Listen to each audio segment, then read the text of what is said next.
কে কে আমার মতো চিংড়ি মাছের ঝুগা বাটা সহ ডাটা রান্না করে খান? আমি তো এটা দিয়ে যদি রান্না না করি তাহলে মজাই লাগে না। চিংড়ি মাছের মাথা আর বা ছোট চিংড়ি মাছ ব্লেন্ড করে দিতে হবে।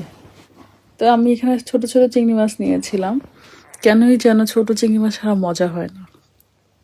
তো ছোট চিংড়িগুলো ব্লেন্ড করে দিয়েছি, আর সাথে রেগুলার মশলা যেগুলো থাকে সবগুলা। এই ডাটাগুলা বুড়ি মানুষের মতো বসে বসে ছোট ছোট করে কাটতে হয়েছে।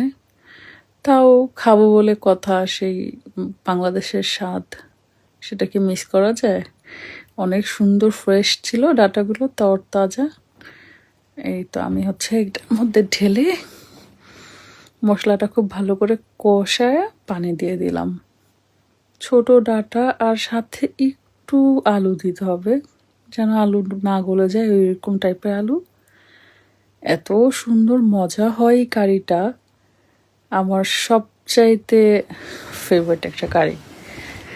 কার কার আমার মতো এরকম এই কারিটা পছন্দ, সবাই কমেন্টস করে কিন্তু জানাবেন। তো এই তো অলমোস্ট হয়ে গেল।